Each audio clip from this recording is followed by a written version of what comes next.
Jean-Christophe Chastan, bonjour. Bonjour Baudouin, merci de m'inviter sur cette belle émission. Merci à vous, c'est pas la première fois que vous venez, mais on aime bien vous inviter parce que Interprochasse fait beaucoup de choses pour la chasse française et on voulait justement parler avec vous d'un phénomène qui a traversé la France l'année dernière, la problématique des feux de forêt. Alors on sait que la Gironde a été gravement touchée. Et il y a quelques semaines, vous avez initié une opération en Gironde, parce que très concrètement, sur cette période où il y a eu les feux de forêt, les chasseurs ont bossé avec les sapeurs-pompiers, et depuis un an, qu'est-ce qui s'est passé sur le territoire? Pas grand-chose. Sauf que vous avez décidé, avec la Fédération des chasseurs de Gironde, de faire beaucoup de choses pour la biodiversité, qui était totalement noircie, et notamment dans cette initiative de Solidarité Gironde. Est-ce que vous pouvez nous expliquer ce que vous avez fait là-bas ?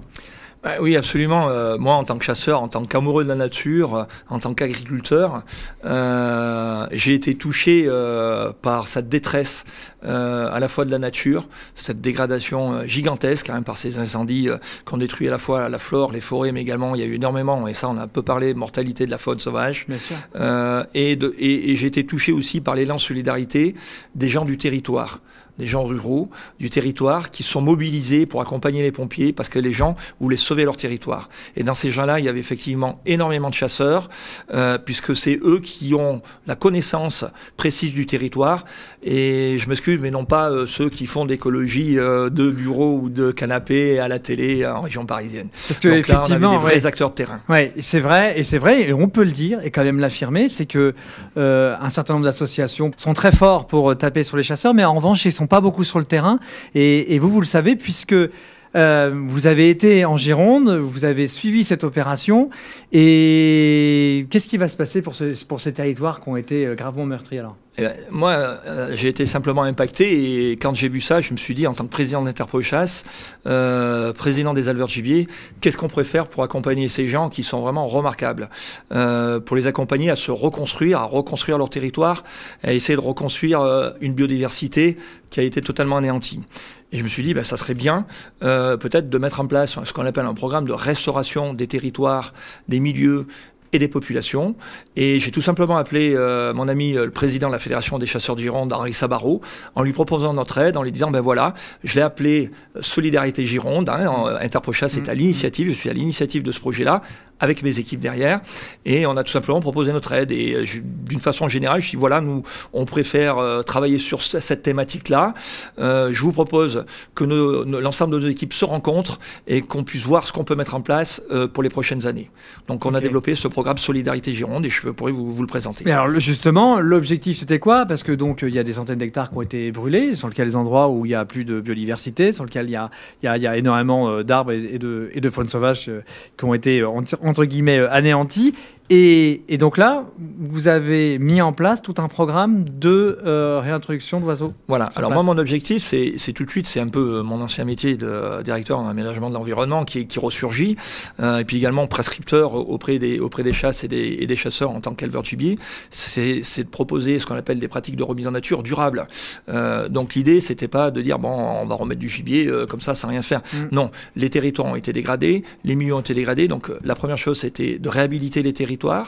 Et après, en clair, réencenser un petit peu la faune sauvage. C'était un peu l'idée. Donc, la fédération, elle, a rempli son périmètre de compétences qui était le réaménagement des milieux et des territoires.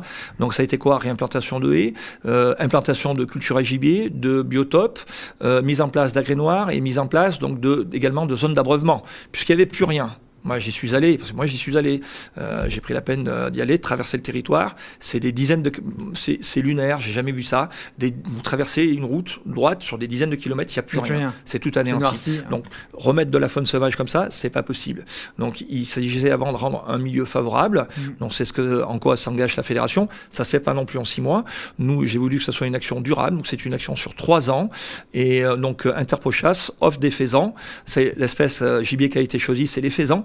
puisque c'est celle qui correspondait le mieux à ce type de biotope et territoire. Ouais. Et donc, sur 3 ans, on offre entre 500 et 800 faisans par an sur plusieurs communes. L'objectif, on ne peut pas couvrir l'ensemble du territoire, mais c'est de créer justement, de par cette initiative, une émulsion auprès des autres acteurs du monde de la chasse et de développer après ces initiatives-là. Je voudrais rappeler quand même que les initiatives qu'on met en place et surtout les actions de terrain, notamment en matière de restauration des milieux, bénéficient à l'ensemble de la faune sauvage, non pas qu'aux populations de gibier. Les abreuvoirs, c'est tous les animaux qui boivent. Il n'y a pas marqué juste une pancarte gibier, ce sont tous les animaux qui boivent. Les agrès noirs, c'est pareil. Les aménagements de territoire, c'est l'ensemble de la faune sauvage qui en bénéficie. Et je crois que là-dessus, les chasseurs, on est effectivement leader en matière d'aménagement du territoire, de préservation de la biodiversité, de valorisation de la biodiversité, par rapport à beaucoup de gens qui ont une surface d'écoute médiatique peut-être plus importante que nous sur certains médias. Mais en tout cas, nous les chasseurs, on est là sur le terrain. Les professionnels, on est là sur le terrain avec Interpochasse et on accompagne les chasseurs. Et je suis vraiment très fier de cette initiative-là. Et franchement, c'est très bénéfique parce que moi, je suis allé rencontrer ces gens-là. On s'est rencontrés donc mi-août pour les remises en nature de gibier dit de repeuplement en période d'été. Il va y avoir des contacts. Il y a un suivi. Moi, j'ai insisté pour qu'il y ait un suivi de cette opération pour voir quelle est l'évolution, la progression de renaturalisation un petit peu de ces territoires-là. C'était extrêmement important. Et j'ai rencontré des gens formidables, des chasseurs formidables, des gens qui étaient amoureux de leur terrain et de leur territoire. Est-ce que c'était des espaces où il y avait déjà, avant ces incendies, des faisans, il y avait déjà des oiseaux qui étaient là et qui ont péri ou... Oui, bien sûr, il y avait des populations mixtes. Il y avait du grand gibier, bien évidemment, du sanglier, des cervidés, mais il y avait également du petit gibier. Et sur les zones où on a implanté du faisan, il y avait déjà du faisan. Aujourd'hui, moi, pour avoir discuté avec le technicien de la Fédération ou les chasseurs, là, je l'ai constaté, c'est anéanti. Il n'y avait plus rien. Le petit gibier a été certainement quand même plus impacté que le grand gibier. Les deux, parce que ce qu'on appelle le bord de fuite de ces animaux, c'est une question que j'ai posée. Il y a eu énormément d'animaux qui ont péri dans les incendies parce qu'ils se sont retrouvés encerclés. Ouais. À la limite, un faisan peut peut-être s'envoler, mais un cervidé ne peut pas s'envoler. Donc il est prisonnier des incendies. Franchement, les animaux, ça a été une véritable détresse de la faune sauvage. C'est ça qui m'a fait réagir aussi. La détresse des humains, donc des acteurs du terrain, des chasseurs et la détresse de la faune sauvage. Il faut vraiment qu'on fasse quelque chose. On a un beau pays en France. On doit le préserver, le valoriser. Et c'est vraiment l'objectif de cette action. Alors, une question importante, est-ce qu'une action comme celle-ci, qui est à l'initiative du monde de la chasse, est-ce qu'elle a été quand même aussi médiatisée localement par des médias généralistes ou pas ? Absolument pas. On a eu un journal écrit du Sud-Ouest, je ne le citerai pas par respect des autres journaux, mais qui effectivement nous a fait un très bel article qui a couvert cette opération, qui était présent. Vous-même, Chasson.com avait été invité et avait répondu présent à cette opération-là. Mais c'est vrai que on regrette, parce que je crois que la société française qui a tendance souvent à dire que les chasseurs, on est là uniquement pour prélever sur la nature, mais on est là aussi pour la restaurer, la valoriser et la sauver. Et ça, c'est une véritable action de sauvegarde. Oui. C'est dommage que ça soit pas aussi mais c'est assez révélateur. Développé. C'est malheureusement assez révélateur parce que il suffit que il y a une petite manifestation de 3-4 personnes dans un village contre la chasse et ça fait tout de suite des pavés ou des vidéos chez France 3. Et là où il y a des actions concrètes établies sur le terrain, malheureusement, elles ne sont pas forcément relayées. À un moment donné, il y a une disproportion de la couverture médiatique et surtout des actions bénéfiques du monde de la chasse qui sont trop souvent négligées par les grands médias généraux. C'est regrettable. Et vous pensez que notre image doit encore être changée par rapport à ça pour réussir justement ces défis, de réussir à faire parler de chasse et de biodiversité? Est-ce qu'on pourrait réussir à changer un peu notre image? Est-ce qu'il y a des choses qu'il faudrait qu'on améliore selon vous? Je répondrai un peu avec espièglerie parce que je suis quelqu'un du Sud-Est et on aime bien être un peu espiègle dans le Sud. Benoît, tu me connais.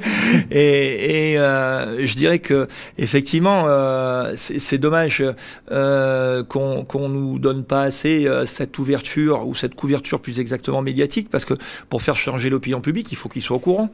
Et aujourd'hui, ils n'ont qu'une seule voie de proposition de personnes ou d'organismes qui sont soi-disant protecteurs de la nature, mais il y a vraiment un manque d'objectivité. Je le dis haut et fort ici, il y a un manque d'objectivité et de représentativité de l'ensemble des acteurs qui contribuent à la valorisation de la biodiversité et que sont également le monde de la chasse. Bon. En tout cas, heureusement, il y a des initiatives. Nous, on les connaît, on les communique et c'est important, je trouve, pour le monde de la chasse. Et voilà, et en tout cas, un grand merci pour cette belle initiative. Baudouin, merci Baudouin d'avoir permis de démontrer les actions du monde de la chasse et que Interprochasse a été mobilisé avec les chasseurs.